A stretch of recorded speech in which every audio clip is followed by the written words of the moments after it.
Today's podcast is brought to you by Audible. Get a free audiobook download and 30-day free trial at audibletrial.com/spookshow. Over 180,000 titles to choose from for your iPhone, Android, Kindle, or MP3 player.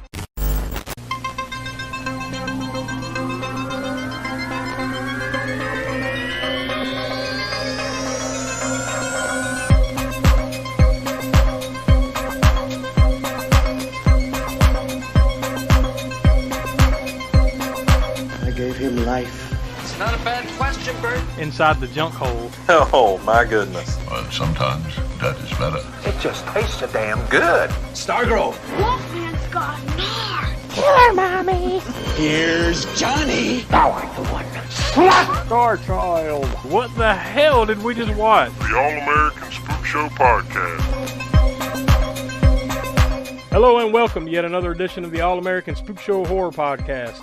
I'm Josh, and as always, I'm joined here with my friends Donnie. Hey. And the Professor Smoke. Up.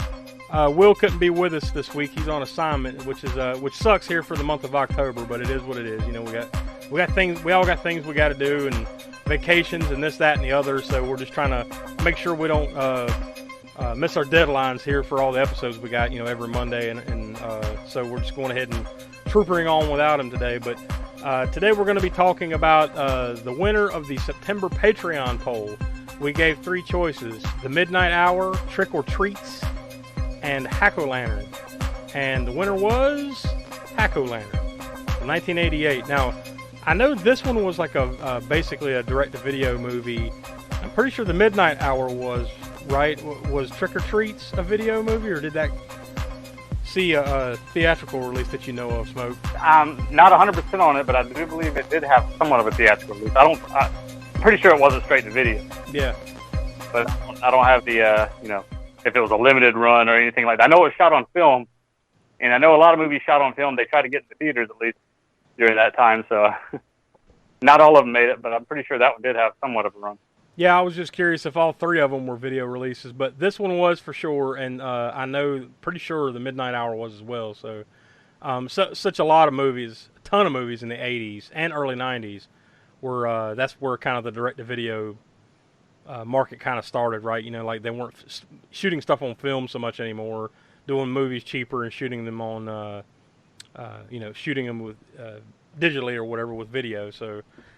That was the times were changing, and they were making things cheaper that way and able to crank them out a lot faster. But so this is another one of those from that time period.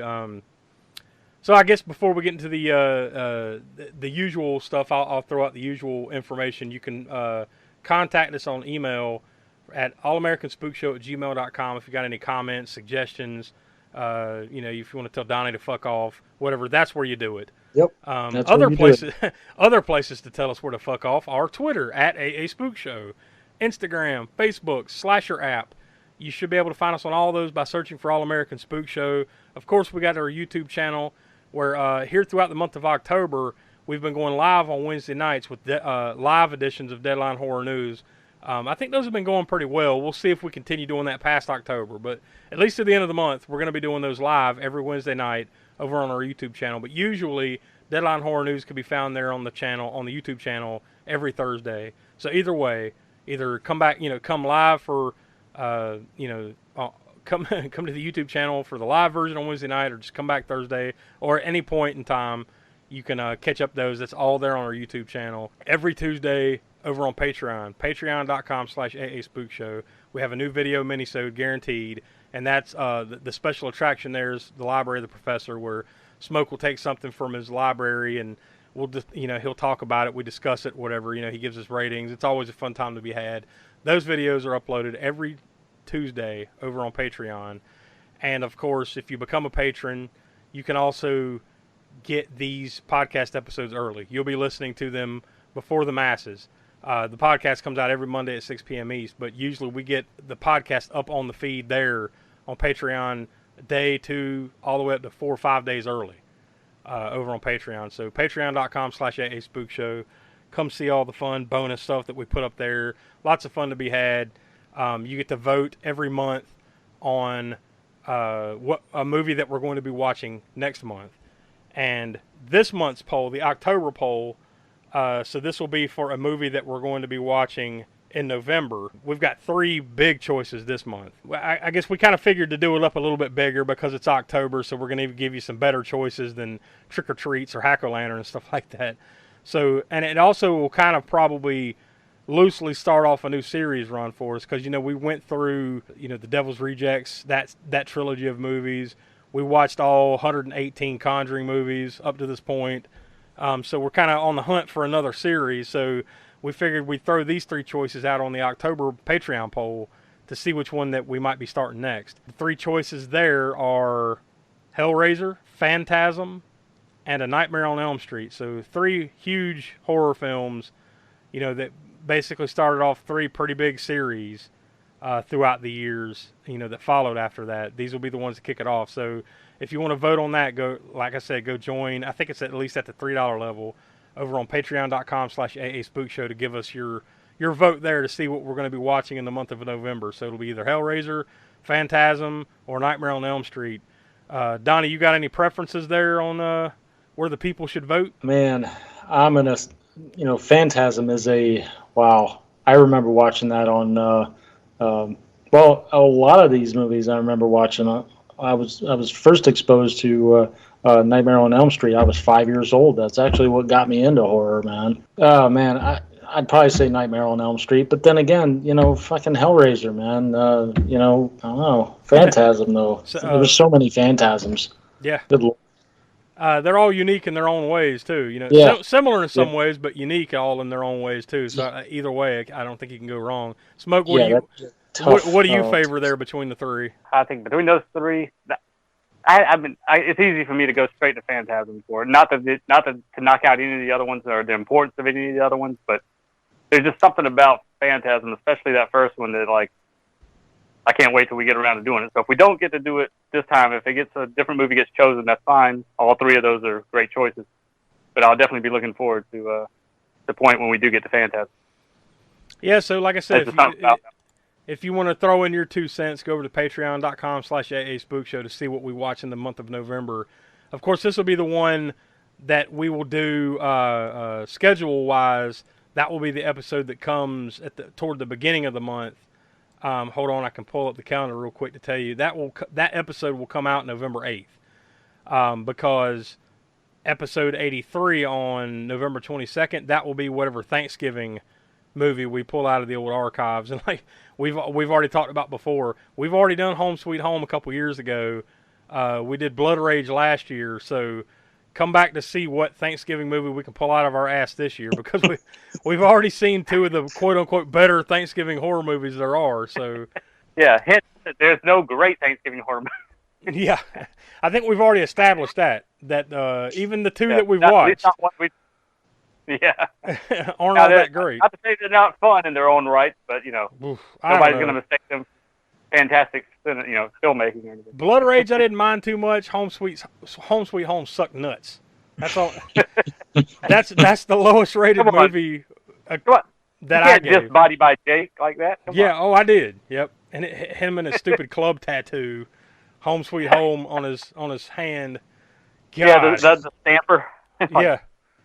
Oh my God, that movie! It almost comes up every few months too. We'll say something about it. So I guess it has its own merits and its own value in that regard. But I'm pretty sure that's the lowest rated movie that I ever gave, because I only gave 1 star to that movie. And man, you're gonna be pretty hard pressed to find something worse than that for me on here. I'm sure we'll hit it one of these days. But man, that movie sucked. Donnie, did you get back around to watching that one? Because I know Donnie didn't get to join us at the very beginning of the Spook Show. He came in, some episodes back. But you know what? What we should do? We should probably do a special Patreon minisode or a Spook Show spotlight, something where Donnie has to watch that and we have to sit there and talk about it again. Fuck. And that's Home Sweet Home? Yeah, Home Sweet Home from 1981. I have not seen it. I'll try to find it again. I believe back when we watched it, like I said, this was almost 2 years ago. It's on YouTube, I'm pretty sure. Because there's not very many copies of that thing floating around. Because I don't think it even ever got like a DVD release or anything, did it, Smoke? I don't think. I know it's got a VHS release, official, VHS release back in the 80s, but I don't know. Yeah, I don't think it got a DVD release of it, at least not in the U.S. Yeah, so Yeah, not to go too far down the rabbit hole there, but yeah, we ought to do something there where Donnie has to watch that because you got to witness that movie, man. Like it's bad. I'm not gonna hide the fact that it's bad, but like it'll be another fun episode because I think we did have a pretty good fun episode out of that, even though the movie sucked. Yeah, sucked so bad. But and, hey, you may like it better. I forget what your rating was for Jesse James Meets Frankenstein's Daughter, but you may like it better than that one, maybe. I think I gave that a 1 star. You gave Jesse James Meets Frankenstein's Daughter a half a star. Oh, that's your lowest rated movie. Oh, so, yeah. Well, that's gonna change. Yeah. Well, we'll get to that on the third anniversary special on Halloween. But yeah. That I'll tell you this: Home Sweet Home. We had a chance to re-rate it, and we did not. That's how bad it was. Like we just left that alone. The cumulative score of all three of us was exactly 1 star. So that should tell you what we thought about that movie. It was bad. Was that the total? Yeah, believe it or not, it's not the overall lowest rated movie. I mean, that belongs to End of the Dark Crawlers and Jesse James Meets Frankenstein's Daughter, but I have to believe that once you watch it and you give your star rating, that might drag it down below. It might get down there. I don't know.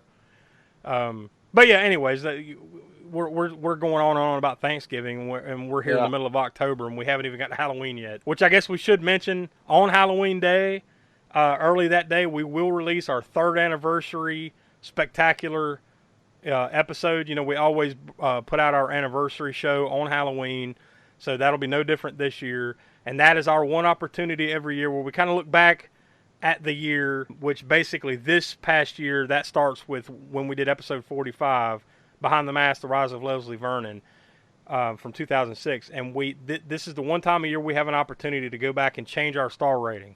We can, raise it up, lower it. So that's kind of become our annual tradition to celebrate our anniversary. So we're going to be going from episode 45 all the way up till Halloween Kills, which will be episode 79, whenever that comes out and we knock that episode out. Make sure you come back on Halloween, have your podcast catcher ready for that episode, because that's always a big episode that we do. And we also kind of have a retrospective where we'll play funny clips and other moments from throughout the year. So I guess we'll go through the initial reactions. And like I said before, Will's not with us, obviously. So we'll get his reactions, his thoughts, and his star rating, and the kill count and all that stuff. Probably not next week, since next week is our Slasher Roundtable episode, but probably on the episode when we do Halloween Kills, which that comes out October 25th. So that's the episode 79. So in a couple weeks, you'll get Will's thoughts on it. But I guess I'll go ahead and toss to you, Donnie. What were your initial thoughts upon sitting down and watching Halloween? Now, I'm assuming that this is the first time you watched it? Yeah. This was actually the first time watch. I was like, okay, what could I have done with the time that I spent here? No, it was. You could have learned how to knit. Taking up smoking. It's like, it was just bad, but it was funny bad. Like it made me laugh, and probably not the way it was intended to. No, I don't think so. I don't think comedy was in the description. I could be wrong. It's not. Smoke, what about you? Is it? I think you said this is like the second or third time you watched this, right? So this obviously isn't the first go around for you. I guess you could call it the second and a half times I've watched it. Because the first time I watched it was back in the day, whenever I don't know if it's when it first came out on video or shortly after or whatever, from the video store rental thing. It was just going on the cover alone and just the ridiculous title Hack-A-Lantern. I had to rent that and see what that was about. And I don't think I got halfway through it. And I just I stopped it and took it back. And I mean, at that time, I was you see a lot of that time. Of course, I had a lot of straight to video movies, and I'd already seen quite a few straight to video movies. Some that I thought were decent, and some not so great. And this is one of those that kind of fell at the time, and that what the hell is this? And then I like I said, I only watched about half of it until fairly recently, actually, on Joe Bob Briggs' Shudder, whichever that.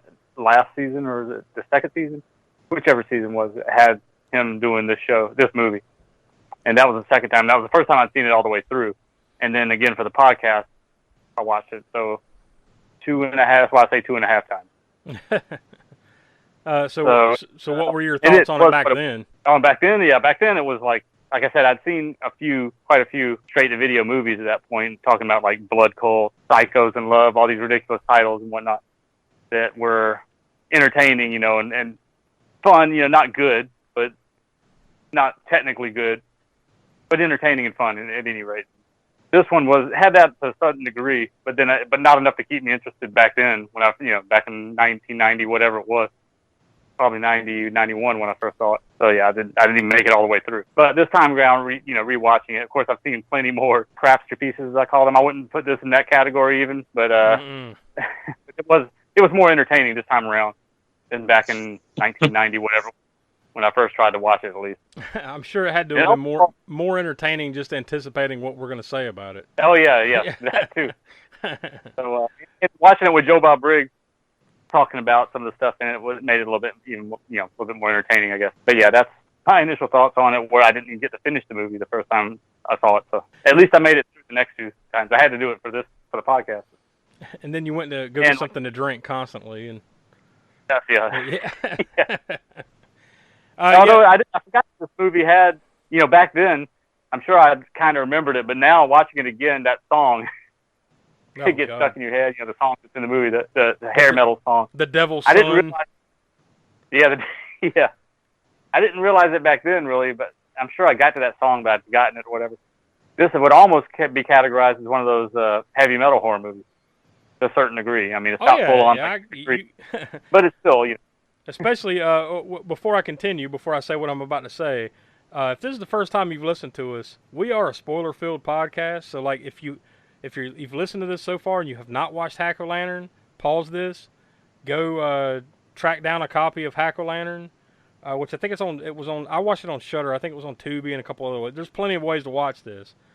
Even if you don't want to pay for a service, I think Tubi is free on there, if I'm not mistaken. But either way, go find a copy of it, watch it, because you have to see this for yourself, and then come back and finish listening to this. But yeah, what I was about to say, as far as like the heavy metal horror aspect of it, like, basically a full-on fucking music video just breaks out in the middle of this thing. So, like, I would consider this kind of a heavy metal horror movie for sure. Yeah, I mean, it's not, like I said, it's not full-on, like, 100% throughout the movie is heavy metal and horror, like Trick or Treat, or even October Blood. But it's definitely there in those scenes, and quite a few of the band playing live or whatever. Definitely of the time, too. If anything, it feels older than 1988, right, in a lot of ways. It plays on that whole, the satanic theme that's in it. Yep. Also kind of falls into that 80s era of satanic panic involved with heavy metal and all that too. All right, so I guess we'll go through some of the background information that I pulled up here, and like I said, to you guys off air, if you feel like you need to interject or you've got anything I don't have, feel free to speak up. Hack-O-Lantern, 1988, also known as, I've got a few alternate titles here. A United States alternate title was Halloween Night. I guess that one makes as much sense as, honestly, it makes more sense than Hack-O-Lantern does. It really does. It's a good enough title. Like, I don't think there is another movie called Halloween Night, right, if I'm not mistaken, so it's unique that way. Yeah, I'm wondering if that's how I saw it the first time. Did you have any information on whether that was released on video originally that way? I believe it was. Now, I could be mistaken, but I think it was released as Halloween Night, at least some other version of it, because I think they may have changed it to Hack-O-Lantern sometime around then. So I'm not sure exactly what the timing of all that is, but yes, that is another alternate title here in the United States, is Halloween Night. So you may have seen it as that. Now, I don't know if there's a different cut or anything like that, but you may have seen it. Sure. You may, and it could have been Halloween. That Halloween Night is very familiar sounding to me. Yeah, so it could have been. Halloween Night was a movie released in 2006. Okay, so there eventually was a Halloween Night. Eventually. Now there is actually another U.S. title for this movie as well, Death Mask. Once again, which is a better title than Hack-O-Lantern. But that's the United States promotional title, and apparently it was released on DVD here in the U.S. as Death Mask, and in Australia. Depending on when and where you might have seen this, you might have saw it as Hack-O-Lantern or Halloween Night or Death Mask right here in the United States. In the UK, once again, I think this is another title that's better. I'm just going to say all these titles are better than the Hack-O-Lantern, okay? But in the UK, it was called The Damning. I don't know if this was part of the whole satanic panic, video nasty stuff over there, but I never saw anything about that. I wouldn't be surprised if it was. But yeah, that's another title that's better than Hack-O-Lantern. And then, of course, the one that we all know the best in Germany, it was called Satan's Wienerberg. What was that? What was that? I went last like one? full. Satan's Wiener. Sorry, I went full Swedish chef there for a second. It was called Satan's Wiedergeburt. That was the German DVD box title. Yeah, it's still better than Hackle. Yeah. I gotta say, I'd be interested in watching a movie that was just called Satan's Wiedergeburt. Well, one thing, no, even though all those titles are better probably than Hack-O-Lantern, nothing screams straight to video late 80s horror movie than Hack-O-Lantern. Yeah, no doubt. I mean, like, and I guess it's a fine name in and of itself, but it just has nothing to do with the movie at all. At least all those other titles, like Halloween Night, Death Mask, I guess The Damning, may or may not, Satan's Wiedergeburt. At least, at least they had something to do with the movie, right? Like, okay, Halloween Night, that's when it was happening, whatever. Death Mask, okay, Yeah. the fucking devil's mask that you keep seeing in the movie, whatever. But Hack-O-Lantern, what is that in reference to? Just the grandpa riding around with that fucking truck of pumpkins the whole movie? Like, it's got nothing to do with it. Yeah, it didn't have it. It's just like, oh yeah. By the way, this is a Halloween movie. Yeah, at least it made for a halfway decent like video cover. Like it wasn't horrible. The logo and everything, and those credits, huh? How about them? But anyways, yeah, it was released in the United States direct to video, best I can tell, on July 30th of 1988, and it was put out by Spencer Films. It was rated R, of course. The total runtime is 1 hour and 27 minutes. It seems way longer than that. But it's 1 hour and 27 minutes. Now, it seems longer. This was the thing that kind of tripped me out, and I don't know if this is right. You know how sometimes you trip on these things, you're like, that may or may not sound right, but from what I could tell, the budget for this thing was $5.5 million. Why? Somebody got fucking robbed. Yeah. Where do they spend this money? On that mask? Lord. One thing is, though, I believe it was shot on film, right? It didn't look like video to me. No, it was definitely film.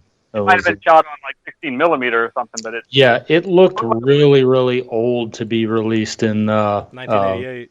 88. I could never find anything about when this was shot, so it could have been. It's not unusual back in the 80s for something to have been shot and then set on the shelf for 2 or 3 years. So that is possible for this. I don't know. I didn't see that anywhere, but some budget would go to that if it was shot on film, but not $5 million. I mean, you can still shoot a movie on film and have it processed and edited for less than $5 million. So, I don't know if that number's right, and it doesn't sound right, but if it is, that's crazy. Like, where the hell did that money go? Like you said, somebody got ripped. I don't know. There's some Swiss bank account or something open right now where somebody's still swimming in their money bin from that one, because they sure didn't. You don't see it on the screen, Yeah. On IMDb, it has 4.7 out of 10 stars, on their review counter there. On Rotten Tomatoes, the tomato meter is not applicable. There wasn't enough. I think there actually was 1 or 2 critic reviews, but it was, it had the old tomato, the tomato splat on it. But there wasn't enough to aggregate a score. But the audience score over there was 36%. So 4.7 out of 10 stars on IMDb is being fairly generous to this movie, considering the music that you mentioned briefly there. 2 of the songs on there were the main song that you hear a couple of times, and I think that's the one where like the music video breaks out in the middle of the movie. That was Devil's Son by Dc Lecroy. Apparently that was like a female-led metal band back in the 80s. Hair metal band. Yeah. I've never heard of Dc Lecroy. Have you? I had heard the name. I don't remember there being. I don't know if they had a music video on MTV at all or not. I did remember hearing the name. I never had any albums by them, and I couldn't tell you what the albums are now that they had out. But the name Dc Lecroy was familiar to me when I read it in the credits. I didn't remember it back in the day. I would imagine if this ever got play on like Headbangers Ball or something like that on MTV, it was probably just straight up lifted out of the movie, right? I mean, because that was pretty much a full-on fucking music video. So I mean, you could have just took like 4 minutes out of the movie and aired that on MTV back then. Yeah, they might have. I don't know. I definitely remember that. I would have remembered that for sure if I saw that on Headbangers Ball. Yeah, the scene from this movie. I would have remembered that. Yeah. If they did, I don't remember that particular song back in the day, but I do remember the name from something else. I mean, like I said, I never had an album by them or anything. And another song, there was at least a couple other songs that I saw in the credit, but another one worth mentioning here was, and I think this was the song that played in the credits. It was called, or toward the end or something, it was called Against the Law by the Mercenaries. And it seems like there was another artist that did a couple songs that I didn't write down. I can't remember who it was, but yeah, I thought those were worth pointing out. Like you said, the Devil's Son song, at least, it is, it's not the greatest song or whatever, but it sticks in your head. A little bit, it is reminiscent of, what was the name of the band in Trick or Treat? Fastway? Yeah. Yeah, it is very reminiscent of that, isn't it? Like, it's very similar. Yeah, it's definitely comparable to that sound, that kind of, not full-on metal, like in the vein of Metallica or Megadeth, but more like hair metal of the day, I guess, glam metal or whatever. I mean, maybe a little bit more metal than glam metal. Yeah. Kind of like, Fastway or like Wasp or something, somewhere in there. Wasp. I love some Wasp now. Yeah. Don't you badmouth Wasp. Before we got into this episode, there was mention of, actually, Donnie did, when y'all did the library of Josh and Donnie, Donnie did Ghoulies too, right? Yeah. Yeah. And that's where the Wasp had that, I think it's Scream Until You Like It, was in that? Was from that movie. Yeah. Which they did a video. You don't, I'm all right. I'm all right. I got upset about Wasp. Somebody, you don't talk shit about Blackie Lawless. Shit gets broke. I don't know. Last time I saw anything about Blackie Lawless, man, he looked pretty rough. That's all I'll say. I know it's been, 40 years later, but yeah, he's looking pretty rough. And that's rather hard here, but I know he was, before, pre-COVID, they were supposed to be doing another tour. Oh, wow. Of course, I don't know now with that. Yeah. That might have been merciful, a mercy killing there. As far, I don't know how well that would go these days. I don't know. You never know. It kind of like Vincent. I know that at some point down the road, I don't remember exactly when. At some point, I mean, he always was Christian, but at some point he made it a thing, made it be known that he was Christian, and he kind of didn't start, wasn't playing some of the other songs he used to do. Because if you remember some of those other songs, it was very unchristian, right? Yeah. That's not the Wasp way, man.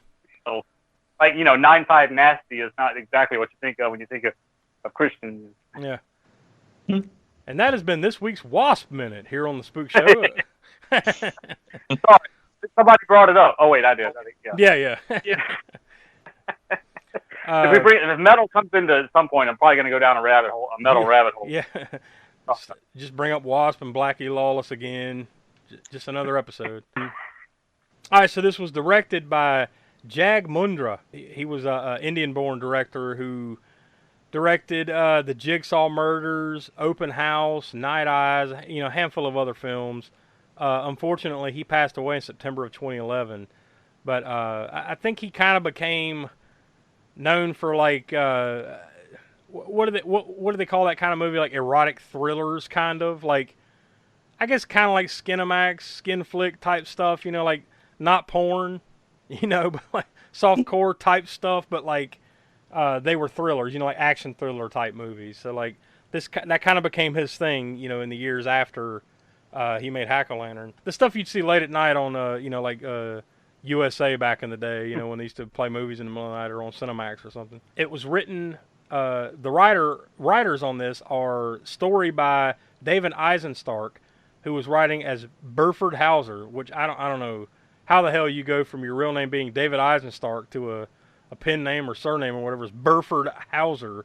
But he also wrote Creepazoids and Blood Nasty, and the screenplay was by Carla Robinson, who was actually also the first assistant director on this movie, and this was her only credit, this movie.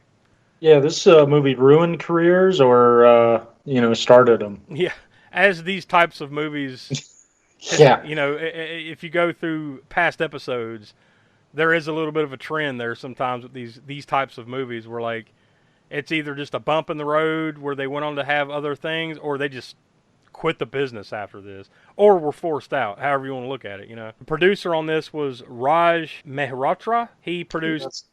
We'll go with that. I think he's another Indian... That's better than I would have done. Another Indian descent fellow. I believe. But he produced American Rampage and Danger USA. So a lot of stuff in the 80s and 90s. The cinematographer on this was Stephen Ashley Blake, who also worked on Sorority Babes and the Slimeball Bowl-O-Rama, which that is definitely one we need to get to. Oh, yeah. That's a fun one. It's fun, and it's batshit crazy. So it's right up our alley for sure. We need to, no pun intended there with the Bowl-O-Rama bit, but yeah, we need to check that one out. The movie stars High Pike, what a name, as Grandpa. Say what you will, this dude is overacting, over the top, but man, he's memorable as fuck. He's chewing up the scenery left and right. God. In this movie. Hide the power's in the blood! Dude, it was almost like Boss Hogg. I was like, wait a second, that's not Boss Hogg. It's not. Pretty close. No, he was just making the same fucking faces Boss Hogg would make. Good Lord. And like, Smoke, correct me if I'm wrong. You're our resident Satan guy. His the hand sign that he keeps throwing up like every turn, like give me something to drink, throws up the hand sign. It's like he's worse than Ronnie James Dio with it. Is he doing that right? Like, isn't that like the sign for like I love you or something like that? Like, it doesn't look right. Yeah, it is. Yeah, with the thumb extended like that, it's technically the hand sign. The what do you call it? Devil horns, whatever the fuck. Yeah. Like he every time like that dinner was good. He throws up the hand sign in this movie. Like he's doing it left and right. But to me, like the whole time, I'm just like, no, he's not doing that right. I don't. Ronnie James Dio is rolling over in his grave right now. That you're not doing it right. And you got the part where they like their fingers meet, the two hand sign things meet. At the one point in the movie. Yeah. Where they put them together. Yeah. Forgot about that. He's almost doing like like the Spider-Man. Spider-Man thwip. He's gonna shoot webs out. Yeah, except like he's not holding it flat. He's holding it up. Yeah. The power's in the blood. High Pike though. He was in Blade Runner. Believe it or not, he was in Dolomite, which I thought that was fucking awesome. I saw that. I'm like, well, you won some points there, buddy. He was in Dolomite. He was in the movie Vamp. But he passed away in September of 2006. Like, and that was the thing. Like, I don't think he did really much like the last, 10, 15, 20 years of his life. Like, at least it's not as far as like film or anything like that. I think he kind of went away in the 90s, or I think it was, or something like that. And then he passed away in September of 2006. But yeah, definitely he stands out in this movie. It's unique. He's chewing it up though, man. And there's a lot of that in this movie too, right? The overacting, just the bad acting and the overacting in this movie. Speaking of which, Gregory Scott Cummins as Tommy. Now this was his first movie. He was also in Action USA, and he was in Batman Returns, believe it or not. He had like a small role, probably as one of the, I think it was one of like the henchmen or something in Batman Returns. He was in that Sylvester Stallone film Cliffhanger. And he had a good run in that TV series Bosch, which I think that was on Showtime or something. Yeah, that's where that's where I remember him most recently from. Yeah, he was in a bunch of episodes of that too. Like when I he was one of the detectives. I've never watched that show, but I always heard good things about it. Just never sat down and watched it. Katina Garner as the mom, Amanda. She was also in Hollywood Horror House, Rollerblade, and Cannibal Hookers. Cannibal Hookers. Remember that one? Yeah, not too many mentions of Cannibal Hookers here, but another one of those straight-to-video type, like Cannibal Campout. Carla B, and that's literally her name. Carla B, like the letter B, as Vera. She was also in Terror Night, and I'm going to mention it again. She was in Sorority Babes and the Slimeball Bowl-O-Rama. And another one that we just mentioned, she was in the Jigsaw Murders. The director, Jag Mundra, he directed the Jigsaw Murders, so he brought her along for this one too. And the last one worth mentioning here is Jeff Brown as Roger. He was literally only in 4 things: Hack-O-Lantern, Sistema La America Eterno, Lady Avenger, and Mac. That's it. Like, he just went away after that. So that's really all I had worth mentioning. I mean, did you guys have anything else you unearthed when you were looking up anything? Because this was actually a fairly recent addition to IMDb.com, which I think you guys will find funny. This was Hack-A-Lantern was featured on an episode of The People's Court. What? February 19th, 2021. I've been looking almost the entire time since we started recording for this.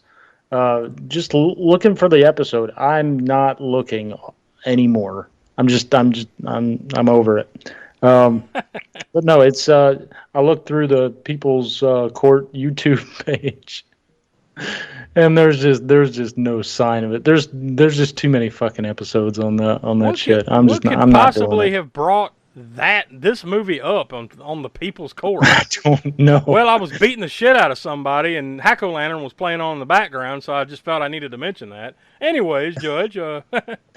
Actually, no, and she still has my signed DVD copy of Hack-O-Lantern. I want it back. This one says featured. It's featured on the People's Court. I'm just like, what the hell? That is odd. Like, if anybody listening here has any knowledge as to what the hell, let us know, because I'd be interested in finding that out. Hurry, hurry, step right this way, folks, for the most extravagant array of refreshment goodies ever assembled under one roof. Enjoy breathtaking, taste-tempting candies of finest quality. Enjoy popcorn, exploded into tender, delicious, crispy bites of crunchy goodness. Enjoy the tops in cool, refreshing soft drinks. If you want to enjoy some refreshments, this is your opportunity. There will now be a short intermission. For you, the listeners of the All-American Spook Show Horror Podcast, Audible is offering a free audiobook download with a free 30-day trial to give you the opportunity to check out their service. So, by now you know how this works. You go over to audibletrial.com/spookshow. You sign up. They give you a credit. You can take that credit and choose any book that they have, audio book they have there on Audible. If you decide, like, I don't want this service, I can't afford it, whatever your reasons, you can cancel, and you get to keep that one audio book. So it helps us out. You get a free book out of it, win-win. And if you so choose to use your credit, you can go and just type in Halloween Pumpkin and see what pops up on old Audible. And here's a few examples of what I found. The Bake Shop at Pumpkin and Spice by Donna Kaufman and a couple other people. This is book 2 of the Moonbright Maine series, and it's over 10 hours long. I don't know anything more about it than what I just read, so that sounds interesting enough. This looks like a kid's book, Luna the Cat and the Halloween Pumpkin by Samantha V. Hutton, and it's only 7 minutes long.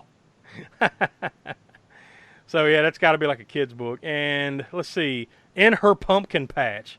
That sounds like one of those Skinamax movies. Yeah, well, pretty much. It's a holiday romantic comedy, The Svensson Brothers, Book 3. By Alina Jacobs, and that one is 11 and a half hours long. So it's a romantic comedy book about being in her pumpkin patch. So if any of that appeals to the listeners of the old Spook Show here, you can go to download your free audiobook today by going to audibletrial.com/spookshow. Again, that's audibletrial.com/spookshow for your free audiobook. So yeah, if you're into erotic horror comedies, we finally found one for you, Donnie. Yeah. So I just did a quick YouTube search, just look, and I did. It was a link I skipped over, and I really shouldn't have skipped over because that would have given the answer as to why Hack-O-Lantern was mentioned on the People's Court. It was the owner of. It's like it was a massacre video, was actually suing a guy who was illegally streaming Hack-O-Lantern on a YouTube website. What? Yeah, and then, the massacre video, they won, but it was just kind of funny to mention Hack-O-Lantern piracy on the People's Court. Of all the things that someone drug another human being to the People's Court over, yeah, was streaming Hack-O-Lantern on YouTube. What the hell? I didn't know it was that new of an episode, because I know the Massacre video guy. I mean, I've got some Massacre video VHSs and DVDs, I think. Either, you know, but I was thinking it was an older, like back in the early 90s, like something, you know, that era of People's Court, but yeah. No, you said it was like February of like this year, right? Isn't that what you said? February of this year, yeah. Like that's let me see if I can. No more than 8 or 9 months ago. That's crazy. All right, so I guess we'll go ahead and get into the movie itself now. Like, I didn't just watch this one like, you know, right before we recorded this, so like I might be forgetting some of the details. So maybe as we go along here and I don't recollect something, you guys interject. You know, if there's something else I'm forgetting about while we're talking about the movie. It starts off with Grandpa. I'm sorry, this was probably my favorite part. Yeah, right out the gates, you're getting Grandpa with you know, the young version of Tommy here. And he gives him, he rides up and I forgot what he says, like, "Hey, Tommy!" And he gives him a pumpkin. Like, he's got this truckload of pumpkins, and Tommy's all excited to get a pumpkin. Then he gives him, like, an amulet. I think it's basically, like, his mom's instantly pissed that Grandpa comes around. Like, Sure. They got this whole background thing that, you know, is unexplained, at least at first, right? Doesn't Tommy sit up on the porch and cut the pumpkin and, like, cuts his finger or something? And, you know, it really has nothing to do with anything. And then Tommy's dad comes home and he decides, like, he's had enough of Grandpa coming around, so he's going to go confront him. And then he goes to Grandpa's farm or whatever, and there's, like, a full-on fucking Satan cult going on. And then they kill Tommy's dad. I think they just pull out a hammer and just knock him upside the head, right? Like, yeah. Tommy's dad's dead. So then it's like basically 20 years later, and then Grandpa shows back up again and tells Tommy, like, "Tonight's the night, Tommy." Now, I guess at this point you realize, like, Tommy has, like, fully embraced the lifestyle, right? So, like, you gather all the information without them completely coming out and telling you that Grandpa's the leader of some Satan cult out in the middle of, you know, bumfuck Egypt where they live.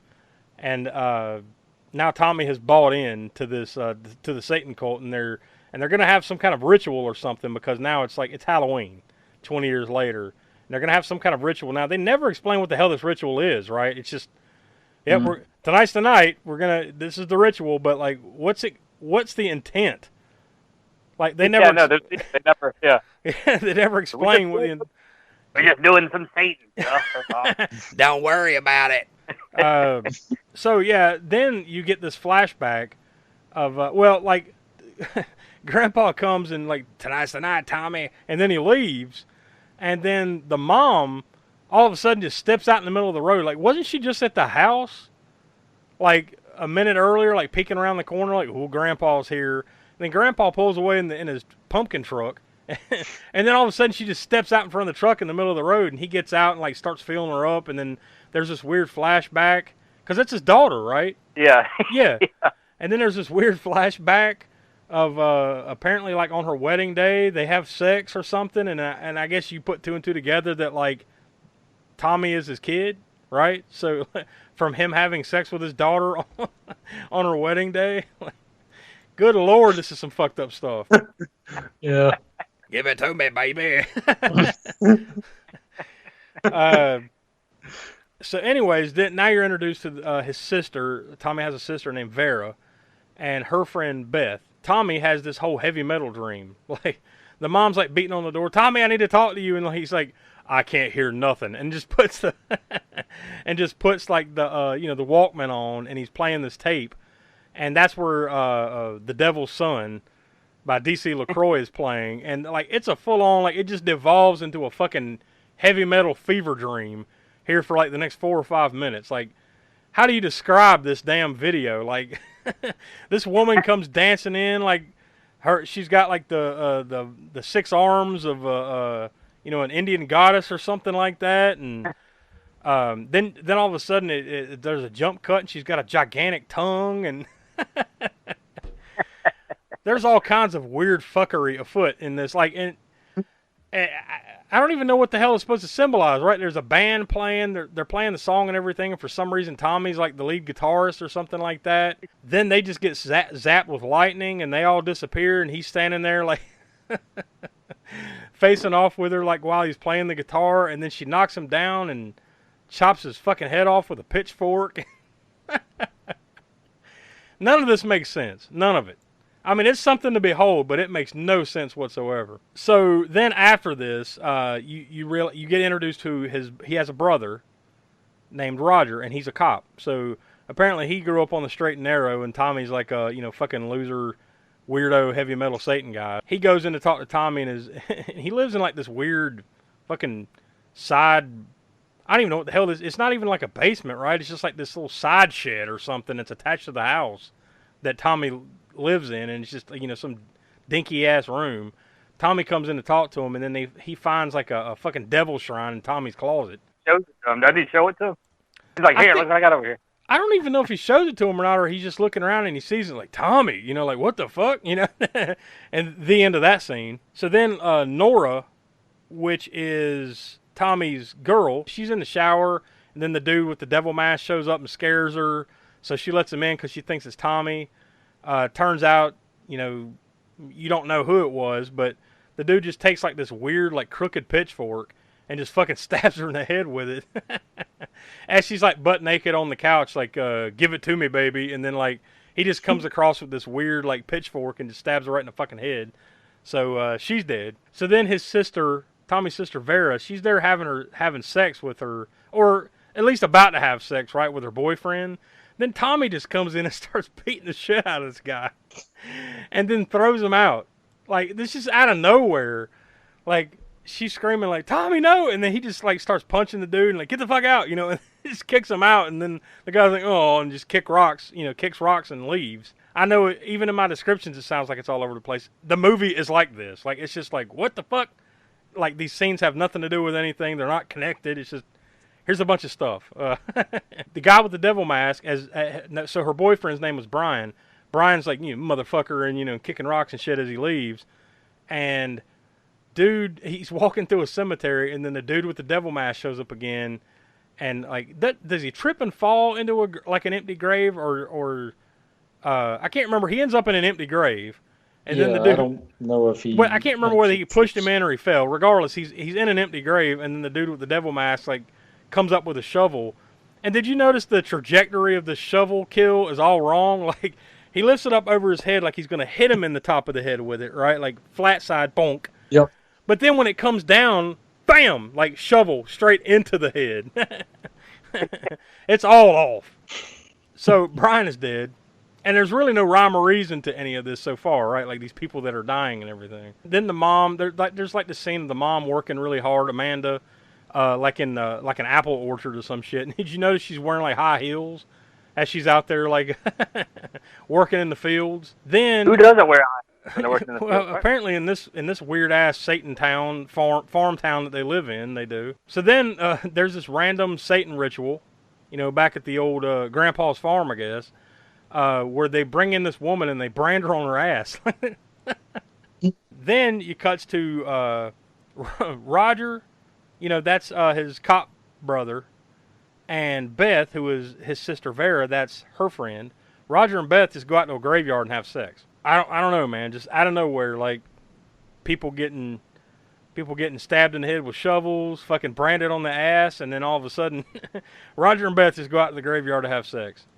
I guess Halloween, right? That's the only explanation for any of this. And we can't even blame 1985 that we know of on this. It's just this is just 1988. All right, so then you get that one of the more awkward, two of the more awkward scenes of the movie is the stripper at this party. So there's it's like the town Halloween party. Like, you know what I mean? Like, it's like there's this big Halloween party going on in town, and to me it's like something that the town council would put on or something.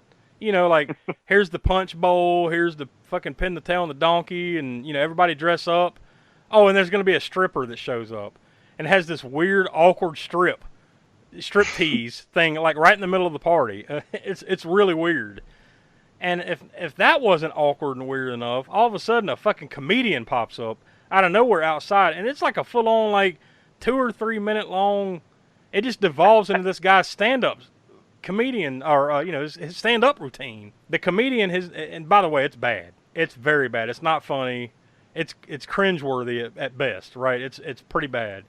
Yeah. From what I can find, the comedian's name was Wild Bill Tucker. I don't know if he's any funnier in his real stand-up or in real life, but in this scene, it's bad. It's just very bad. Apparently, according to Joe Bob Briggs, I watched it on Shudder, and Joe Bob was talking about him, and he said he knew him from the stand-up, because I guess Joe Bob himself did some stand-up and stuff around that time.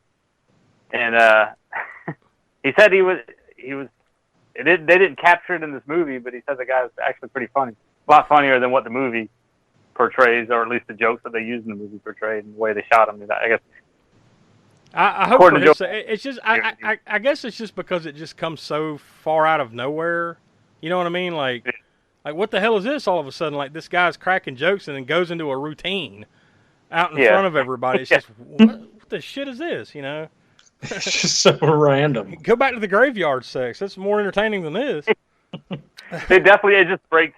Not that the movie had a whole lot of momentum going for it, but whenever it goes to that night, it's just out of the blue a comedy routine, very painfully obvious. Both of these, routine. like you said, not that it had any momentum, but both these scenes just kill any momentum it did have. Like first the weird stripper scene, and then immediately following this weird comedian stand-up scene in the, like what the hell's going on here? What kind of party is this? So Sister Vera and Beth, they get together because they're going to the Halloween party, and then they, I think they walk through the graveyard, right? And they trip and fall or whatever. No, there's like a mound of dirt and there's a hand sticking out of it, and they pull it out, and they find Brian's body.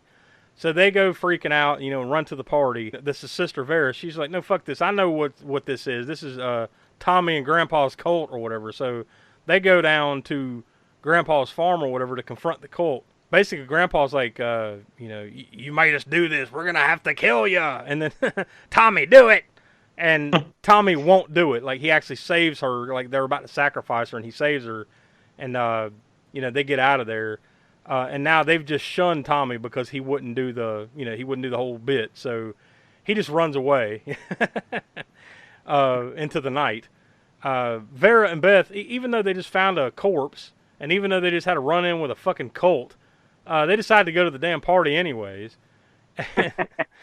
And then they tell Roger, remember that's the brother who's a cop, what's going on. So he gets the other cops and they go out to the farm, and they go out there and they find no cult. Like there's no sign of all this shit going on. Meanwhile, the guy, the guy in the devil mask, shows up to the party, and there's this woman there that's wearing like a corset.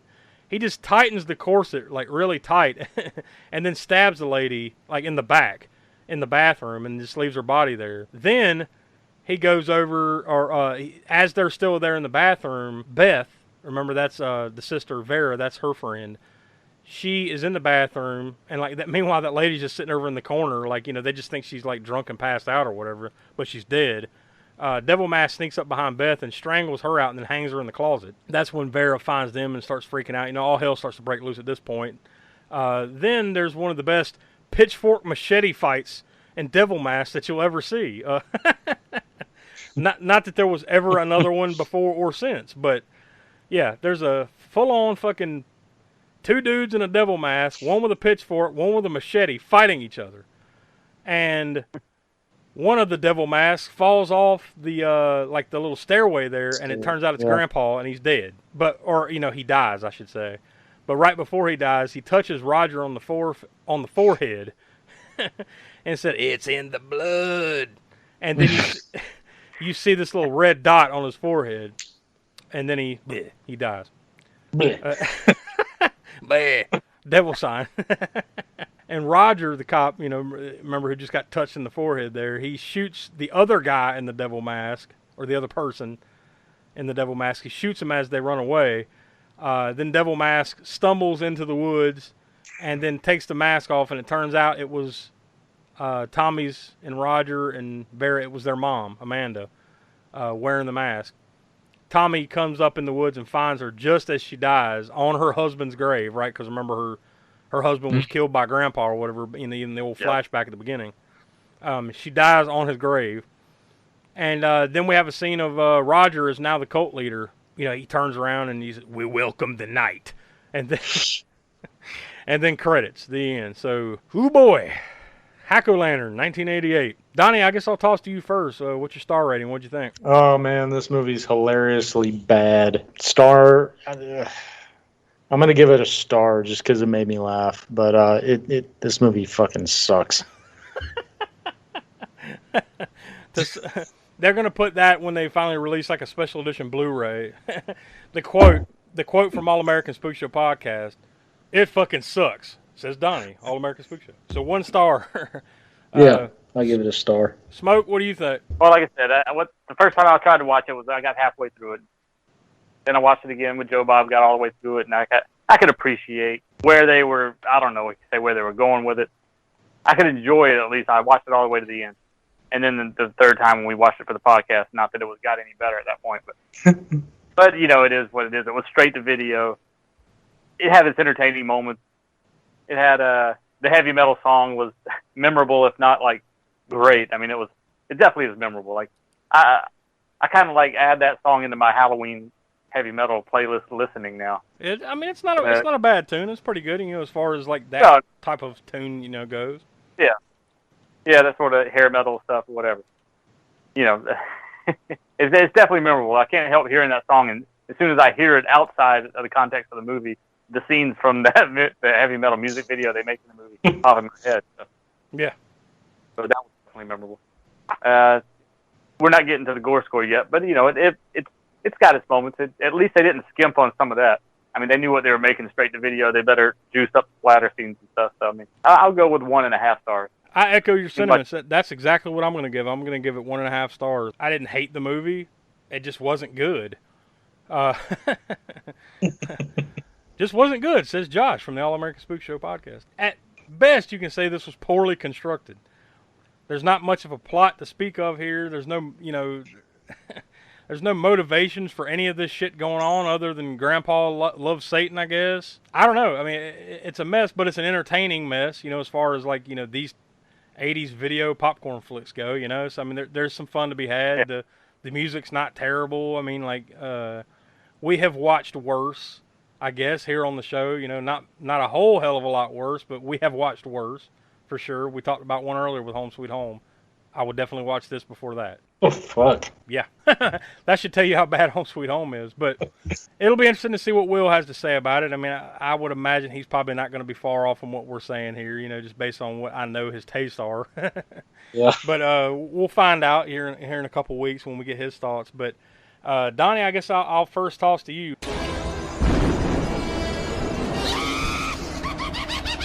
Connections from the crypt.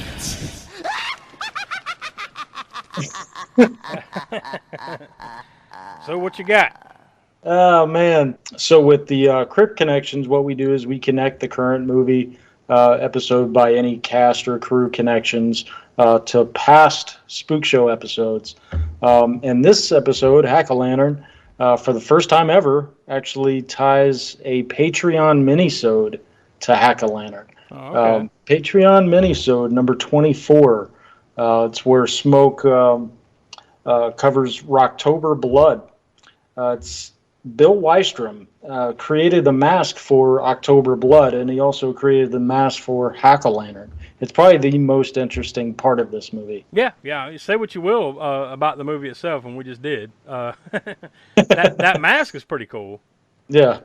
Yeah, that's pretty sweet. Is that the same guy that was the episode you did on the library about that mask that sits behind you on the shelf, right, Smoke? Is that the same guy?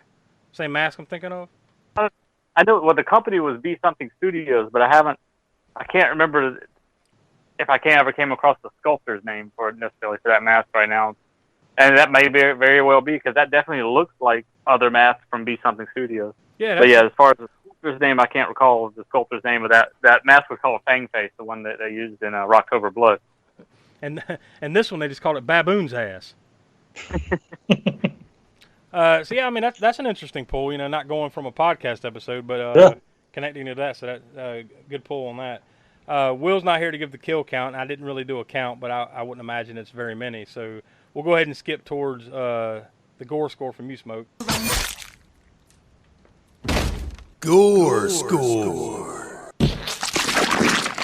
All right, well, we got a little bit juicier one this time, at least, too, with the gore score. Of course, the splatter effects, I mean, they're cheaply done, but at least they're fairly plentiful. And you know, when I say cheaply done, they're kind of like I guess kind of on the level of like a Herschel Gordon Lewis type splatter, right? nothing is mean-spirited looking or very realistic looking. So what you get is the over-the-top, hyperbolic sort of, splatter gore that I, like I said, equate with Herschel Gordon Lewis. It's kind of, fun set pieces or whatever. But I would go, I guess, you pretty much have to go with a 7 on the gore score on this one. Like I said, it's pretty juicy, if not very, well done splatter effects. They're at least plentiful. So yeah, I would go with a 7 on the gore score for Hack-O-Lantern. I guess that'll pretty much put a bow here on Hack-O-Lantern, and like I said, we'll get Will's thoughts, and the kill count and everything here in a couple weeks, because we've already done the Slasher Roundtable, and that's what will be coming next week, episode 78. But episode 79 in 2 weeks, on October 25th, will be the very recent release, Halloween Kills, which comes out October 15th, I believe it is, and that will be in theaters, of course, but I believe it's also going to be released on Peacock, the streaming service, NBC's streaming service, on the same day. So, I'm sure that's going to be one of the big ones of the season, so to speak. So we're going to be talking about that one.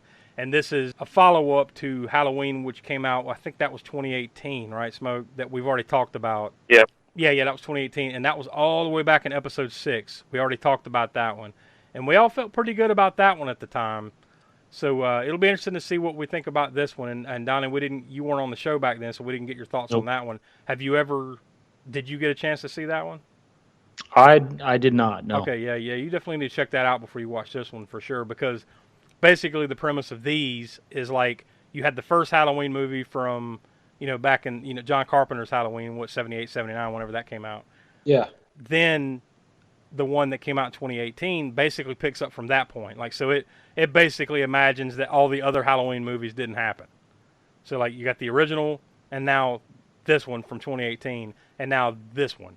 So this technically, in that timeline, I guess this would be the third Halloween movie, Halloween Kills. So, but the obviously unspoilery, generic IMDb synopsis, because the movie hasn't released yet, reads, "The saga of Michael Myers and Laurie Strode continues in the next thrilling chapter of the Halloween series." And it's, once again, directed by David Gordon Green, based on John Carpenter's and Deborah Hill's characters, and he wrote it again. So pretty much the same team of folks coming back, everybody reprising their roles, Jamie Lee Curtis, on and on. So we're all looking forward to this one. Come back in 2 weeks for that. And like I said, as a primer there, go back and listen to episode 6. All the way back when we talked about that one. I think it actually came out in like early 2019, that episode, when we talked about that. So if you want to hear our thoughts on that one, dig back in the archives for that to get ready for Halloween Kills and watch it in advance. But like I said, don't forget, next week, episode 78, Slasher Roundtable, where we talk about some of our favorite slasher movies and stuff. We'll be going over that right here on the podcast feed, 6 p.m. East, next Monday, October 18th. That'll be coming out. So as per usual, don't forget YouTube, patreon.com/AASpookshow, all the socials, all that stuff. And come back with us, Tuesday on Patreon. Wednesday will be live Deadline Horror News on YouTube. And come back next Monday for another edition of All American Spook Show Horror Podcast. So for Donnie and Will, who couldn't be with us, and the Professor Smoke, I'm Josh. We are the All American Spook Show Horror Podcast, and we will talk to you next week. Please replace the speaker on its rack when you're ready to leave. Failure to do so will damage both the speaker and your car. We'll be grateful, and so will the patrons who follow you.